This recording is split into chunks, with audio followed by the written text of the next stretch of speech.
Big boss Malayalam season 6-ന്റെ അടുത്ത ആഴ്ചയിലെ power ടീമിനെ തിരഞ്ഞെടുക്കുന്നതിന് വേണ്ടിയിട്ടുള്ള മത്സരങ്ങൾ ഇന്നലെയും ഇന്നുമായിട്ട് നടക്കുകയായിരുന്നു. ഇന്നലെ നമുക്കറിയാം നമ്മുടെ ജിൻഡോപ്പൻ്റെ ടീമായിട്ടുള്ള ഡെൻ ടീമാണ് വിജയിച്ച് വന്നത്. ഡെൻ ടീമിലുള്ളത് ജിൻഡോയും അൻസിബയും ജാസ്മിനുമാണ്. അതേപോലെ തന്നെ ഇന്ന് 3 ഘട്ടങ്ങളിലായിട്ടായിരുന്നു ഗെയിം ഉണ്ടായിരുന്നത്. ഒരു ഫോട്ടോ വെച്ചിട്ട് അത് പസിൽ പോലെ സെറ്റ് ചെയ്യുക എന്നുള്ളതായിരുന്നു ഇന്നത്തെ ഗെയിം. ഇന്നത്തെ ഗെയിമിൽ 3 ടീമുകളും ഓരോ റൗണ്ട് വീതം വിജയിച്ച് സമനിലാവുകയാണ് ചെയ്തത്. ആദ്യം പോയ നെസ്റ്റ് ടീം വിജയിച്ചു, രണ്ടാമത് ഡെൻ ടീം വിജയിച്ചു, മൂന്നാമത് ടണൽ ടീം വിജയിച്ചു. ഇവർക്ക് 3 ടീമുകൾക്കും കൂടെ 2 പോയിന്റ് വീതം ബിഗ് ബോസ് നൽകി. ഇന്നലത്തെയും ഇന്നത്തെയും ഗെയിം മൊത്തത്തിൽ നോക്കി വിജയിയായി പ്രഖ്യാപിച്ചത് നമ്മുടെ ഡെൻ ടീമിനെയാണ്. അതായത് ജിൻഡോ, ജാസ്മിൻ, അൻസിബ അടങ്ങുന്ന ഡെൻ ടീമിനെയാണ്.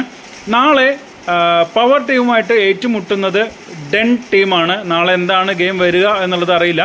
ഇവർ 3 പേരാണ് ഡെൻ ടീമിലുള്ളത്. ബാക്കിയുള്ള ടീമുകളിലൊക്കെ ആളുകൾ കൂടുതലുണ്ട്.